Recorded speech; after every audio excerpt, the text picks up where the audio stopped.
Dios te salve María, Sagrada María, Señora de nuestro camino. Llena eres de gracia, llamada entre todas para ser la Madre de Dios. El Señor es contigo y tú eres la sierva dispuesta a cumplir su misión. Y bendita tú eres, dichosa te llaman a ti, la escogida de Dios. Y bendito es el fruto que crece en tu vientre, el Mesías del pueblo de Dios, al que tanto esperamos que nazca y que sea nuestro Rey. María, he mirado hacia el cielo, pensando entre nubes tu rostro encontrar. Y al fin te encontré en un establo entregando la vida a Jesús Salvador. María, he querido sentirte entre tantos milagros que cuentan de ti. Y al fin te encontré en mi camino, en la misma vereda que yo. Tenías tu cuerpo cansado, un niño en los brazos, durmiendo en tu paz. María, mujer, que regalas la vida sin fin. Muy pero muy buenas tardes, mis queridos catecúmenos. Espero que tengan ustedes una muy linda semana. Hoy vamos a vivir, ¿sí?, nuestra cuarta historia de la salvación. Espero que ustedes se encuentren muy bien y para ello vamos a hacer una pequeña oración, así nos ponemos en presencia de Dios. Vamos a pedir a nuestra Madre, la Santísima Virgen María, que en esta tarde tan especial nos abra la mente, nos abra el corazón, para poder entender nuestra historia de salvación, para que ella acuda a cada uno de nuestros hermanos más necesitados y que para que ella, por medio de esta pequeña enseñanza, de esta pequeña oración, de este pequeño tiempo que le dedicamos al Señor, nos lleve a una vida llena de gracia. Para ello decimos todos juntos: Dios te salve María, llena eres de gracia, el Señor es contigo, bendita tú eres entre todas las mujeres, y bendito es el fruto de tu vientre Jesús. Santa María, Madre de Dios, ruega por nosotros pecadores, ahora y en la hora de nuestra muerte. Amén. Muy bien, ahora sí, queridos amigos, continuamos con la historia de la salvación, parte 4. Recuerden que todo esto ustedes lo tienen que anotar en su cuadernito, carpetita, ¿sí? Si no se animan a anotar todo, bueno, tienen que tener, aunque sea, los conceptos básicos de todo lo que estamos viendo y dando, ya sea lo que está escrito como lo que por ahí yo puedo llegar a decir, ¿sí? Así que bueno, sin más preámbulos, comenzamos. ¿Se acuerdan que la semana pasada habíamos dejado 5 preguntas? Bueno, hay que responder y espero que hayan contestado esas 5 preguntas, ¿sí? Que era: ¿quién era el papá de Noé? ¿Cómo se llamaban los hijos de Noé? ¿Qué significaba el arco iris? ¿Qué pasó con la Torre de Babel?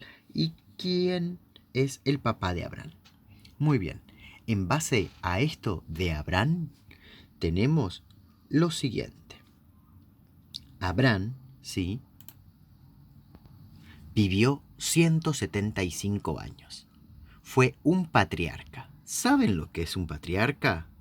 Bueno, Anoten este concepto, patriarca. Según el diccionario, patriarca es un hombre que por su experiencia o sabiduría es respetado por un grupo familiar y goza de autoridad.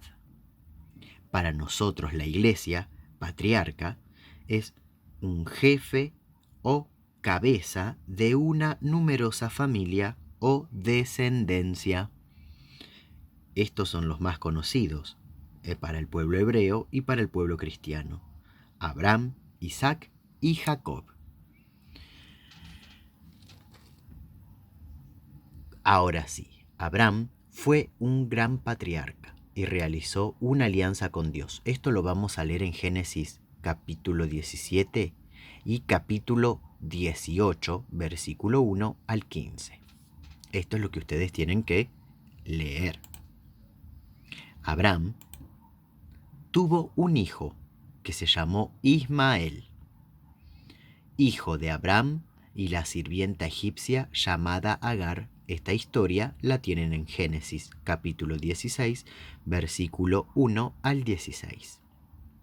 Pero para ir entendiendo la historia de la salvación de Abraham, tenemos que recordar que Abraham era un hombre muy mayor, ¿sí? Ismael vivió en el desierto de Farán y se casó con una egipcia. Esta historia la tienen en Génesis capítulo 21, versículo 9 al 21. Ahora bien, Abraham, ¿sí?, se casó con una mujer llamada Sara, que vivió 127 años. Sara fue su esposa y tuvo al único hijo legítimo. ¿Qué significa esto? Sara y Abraham ya llevaban casado un tiempo, ¿sí? Pero ¿qué pasa? Sara no podía tener hijos. Entonces Sara le decide que Abraham se acueste con su sirvienta, con la sirvienta de Sara. En este caso, la sirvienta llamada Agar. Agar queda embarazada y le da a su primogénito un hijo que no era legítimo, es decir, un hijo fuera del matrimonio que Abraham lo podría criar igual. Obviamente que esto estaba consentido con Sara. Sara es la que le había propuesto esto a Abraham, ya que ella no le podía dar hijos. Pero tal es así fue la sorpresa que luego de tener este hijo, ¿sí?, Sara le da por primera vez a Abraham su hijo Isaac, hijo de Sara. Esto lo vamos a encontrar en el capítulo de Génesis, capítulo 21, versículo 1 al 7. También encontraremos el sacrificio de Isaac, Génesis, capítulo 22, versículo 1 al 49. También encontraremos la boda de Isaac en Génesis, capítulo 24, versículo 1 al 60. Muy bien. Para seguir avanzando en esta historia, ustedes más o menos tienen que estar leyendo estas citas bíblicas para ir entendiendo, ¿sí?, todo lo que ha sucedido con estos grandes personajes importantes.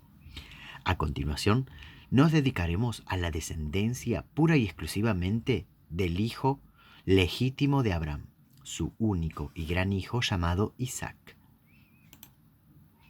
Isaac y Rebeca tuvieron a los 70 años de él gemelos. Tanto Isaac como Rebeca eran hombres grandes, ya eran personas grandes, en los cuales tampoco pasaban por la misma situación de su padre Abraham, y de su madre Sara. Ambos no podían concebir hijos. Pero ¿qué pasa? A la edad de 70 años, Dios los favoreció. Y así comienza el primer hijo, llamado Esaú. El gemelo, el mayor, era cazador. Y luego tuvo a Jacob, su otro mellizo, que se dedicaba a cuidar a su madre. Entre ambos va a ocurrir una historia muy, pero muy importante y trascendental en toda nuestra historia. La famosa historia de la bendición, el favor de Dios. Se creía, como hoy en día, que la bendición de Dios en ese momento no se la daban a cualquiera, solamente se la concedía y se la daban al primogénito, es decir, al primer hijo de la familia. Y este llevaba el favor de Dios, llevaba consigo los beneficios que Dios daba con esto. Pero todo esto, la historia del robo de la bendición, la van a leer en Génesis capítulo 27, versículo 1 al 44. Y luego me comentan qué sucedió. En base a esto, Jacob y Raquel, uno de los mellizos de Isaac, se casó con Raquel.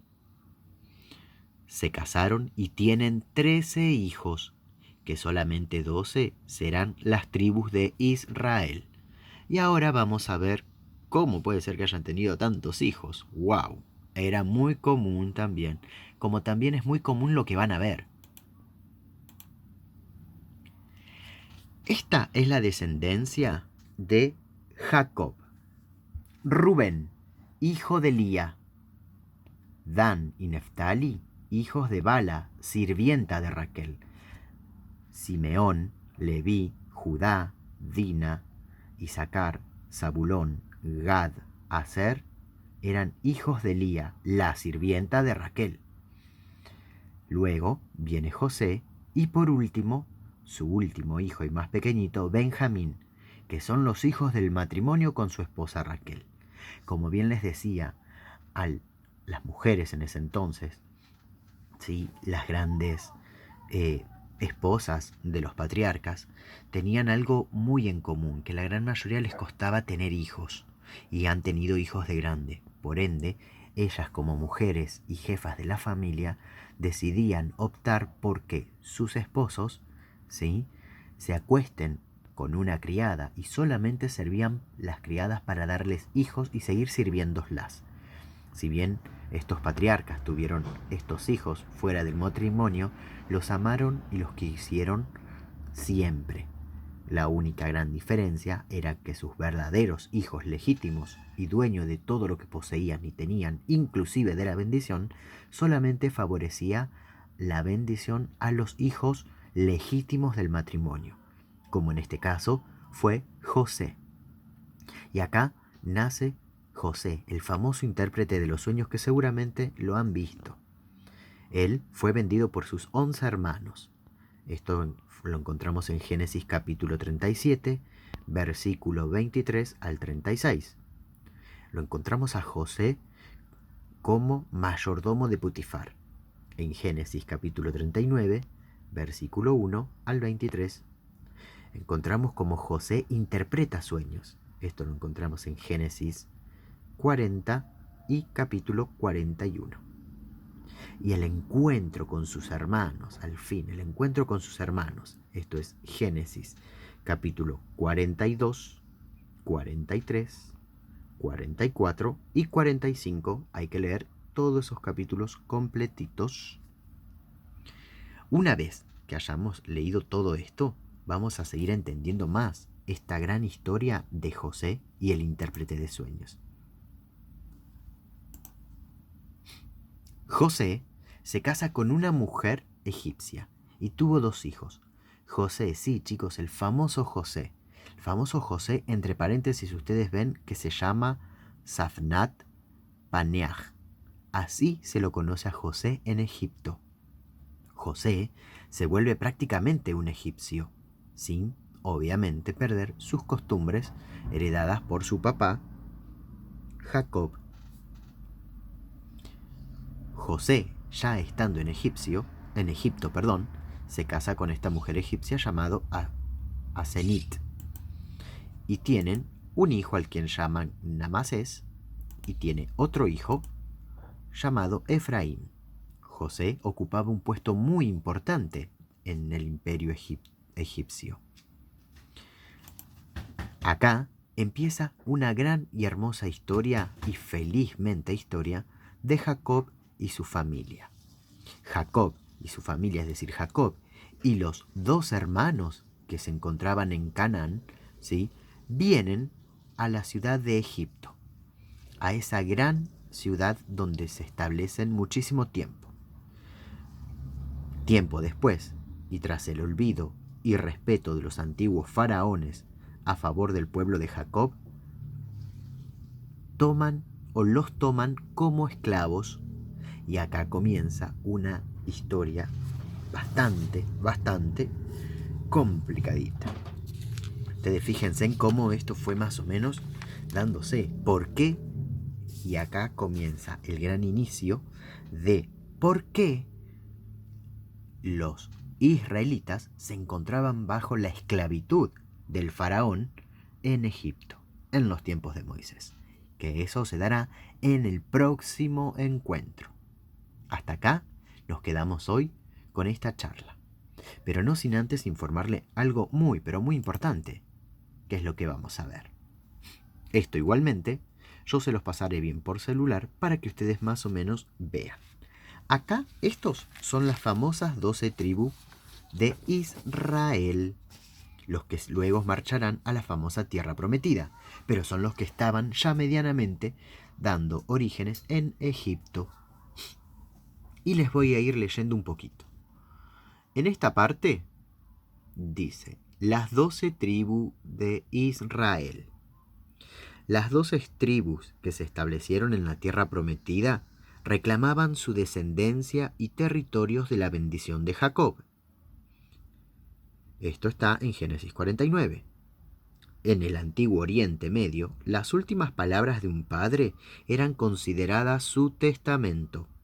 En general, el hijo mayor recibía una porción doble de las propiedades de su padre, pero Jacob asignó tierras y roles a sus descendientes, no según la tradición, sino de acuerdo a la revelación que Dios le hiciera. Más tarde, las tribus fueron asociadas con ciertos emblemas, algunos de los cuales derivan de la bendición. Y ahora vamos a seguir viendo algo muy pero muy importante, que dice así. Los levitas. En esta parte, que está acá, vamos a leer de los levitas y las tribus. Dice así. Los levitas. A Leví no se le asignó ningún territorio por su participación en la matanza de Siquem. Esto lo pueden encontrar en el Génesis capítulo 34. Y sus descendientes no eran considerados entre los 12 tribus. Sin embargo, los levitas fueron fieles a Dios cuando los otros israelitas adoraban al becerro de oro. Y entonces Dios le dio la responsabilidad del sacerdocio, es decir, que la tribu de Leví o la tribu levita se dedicaban, cuando estaban en la tierra prometida, a toda la parte de la religiosidad del judío. Sí, se le asignaron 48 ciudades, donde condujeron a los israelitas al culto. Este, para que ustedes vean, es un pequeño mapa en el cual donde se estableció cada clan, cada tribu, durante todo Israel. Sí que esto lo van a ir viendo seguramente después. Ahora vamos a empezar del lado izquierdo. Y vamos a empezar por este que es un solcito. Rubén no heredó su parte doble como el mayor, porque deshonró a su padre, yaciendo con la concubina de Jacob, Bila. La tribu de Rubén se estableció en el lado este del Mar Muerto. Jacob tenía una concubina llamada Bila, la cual Rubén después se metió con ella. Por lo tanto, el padre no le dio la doble porción de tierra. Él está asignado con un símbolo de un sol. Ahora bien, tenemos también, esperen un momento acá.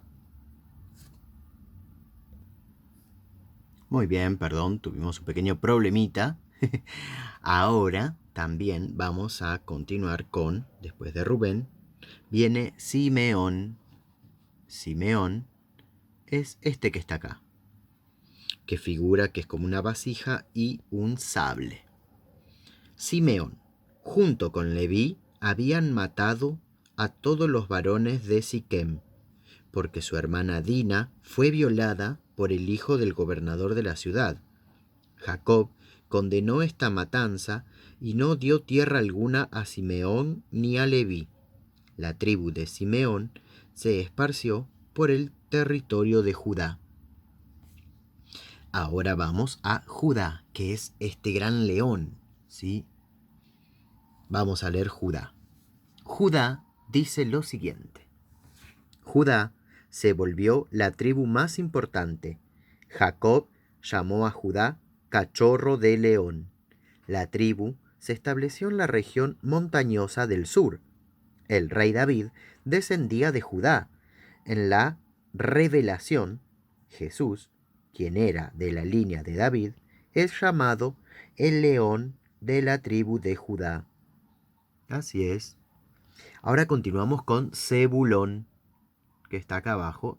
Zebulón es una barca, es un barquito. Zebulón dice así: vivirá a orillas del mar. Las palabras de Jacob implican que esta tribu originalmente se estableció en la costa. Luego vamos a ver Isacar, que Isacar está acá, mírenlo. Isacar es descrito como un burro esquelético, quien se someterá a trabajos forzados. A la tribu de Isacar se le asignó tierras entre las montañas de Gilboa y Tabor. Esta fértil región era a menudo ocupada por los cananeos, otras personas de otro lugar, por lo tanto vivían un poquito en guerra. Luego viene la tribu de Dan, que es la serpiente. Será una serpiente junto al camino. Esta tribu, aunque muy pequeña, estaba hecha de hombres bravos y temerarios. Conquistaron la ciudad cananea de Laish y la renombraron Dan. Luego se va a encontrar con Gad. Gad es esta tienda, esta carpa. Gad será atacada por una banda de asaltantes, pero él los atacará enseguida. La tribu de Gad estaba ubicada al norte del Mar Muerto, en los bosques de Gilead. Los moabitas y los amonitas en los bordes sur y este. Estaban constantemente en guerra con ellos. Luego tenemos Aser. Aser está acá. Es el arbolito. Aser proveerá manjares dignos de un rey. Esta tribu se estableció en las ricas tierras de cultivo del norte, junto al mar Mediterráneo. Luego, arriba de todo, tenemos a Neftali. Muy bien, Neftali es una cierva en libertad que tiene lindos cervatos. Esta tribu se estableció en los famosos bosques de cedro cerca del Líbano. Luego tenemos a Efraín y Manasés. Efraín y Manasés, que son como unos racimos de uva. Heredaron la porción doble de su padre Jacob, hijo favorito de Jacob. Jacob adoptó a los dos como propios. La tribu de Efraín se estableció en la región montañosa centro-sur y se volvió la tribu más poderosa del reino norte durante la división de la monarquía. Esto ocurrido en el año 930-722 a.C. Luego nos encontramos con Manasés. Manasés, la palmera. Era el hermano mayor, pero Jacob dio su bendición a Efraín primero. La tribu de Manasés poseía el mayor de los territorios, que estaba situado a ambos lados del Jordán, es decir, del río Jordán, en el cual fue donde se bautizó luego Jesús. Y por último, Benjamín, la tribu de Benjamín. Es un lobo voraz. Por la mañana devora la presa, por la tarde divide el botín. La tribu de Benjamín era renombrada por el salvajismo de sus proezas. Esto lo vamos a encontrar en el libro de los Jueces, capítulo 19. Los benjamitas se establecieron al norte de Jerusalén. Saúl, que cazó a David como un lobo, era de la tribu de Benjamín. Y así son las famosas 12 tribus de Israel. Esto es para tener en cuenta y seguramente se los voy a pasar para que más o menos los vayan leyendo ustedes bien por mensaje de WhatsApp. Muy bien, queridos amigos, hasta acá hemos llegado en esta cuarta parte de la historia de la salvación. Ahora sí, sin más que decir ni opinar, simplemente les doy las gracias por estar acá con nosotros, por ayudarnos, por compartir estos videitos que son para ustedes. Espero que les haya gustado y cualquier duda, el domingo nos conectaremos a las 7 de la tarde para comentar sus trabajos, lo que hayan hecho. Vayan recordando, por favor, tener todo al día, ¿sí? Tengan todo al día copiado en sus cuadernos, hechas las actividades, porque prontito seguramente nos estaremos viendo y pasando o pidiendo las tareas y correcciones. Así que desde ya muchas gracias y los espero a ustedes que se conecten este próximo domingo. Bendiciones en Cristo Jesús. Tú eres Amén. Santa María, eres nuestra Señora, porque haces tan nuestro al Señor. Eres Madre de Dios, eres mi tierna Madre y Madre de la humanidad. Te pedimos que ruegues por todos nosotros, heridos por tanto pecar.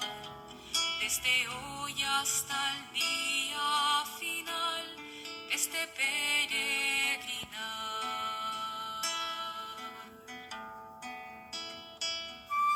María, he buscado tu imagen serena, vestida entre mantos de luz, y al fin te encontré dolorosa, llorando de pena a los pies de una cruz. María, he querido sentirte entre tantos milagros que cuentan de ti, y al fin te encontré en mi camino, en la misma vereda que yo. Tenías tu cuerpo cansado, un niño en los brazos, durmiendo en tu paz. María, mujer, que regalas la vida sin fin.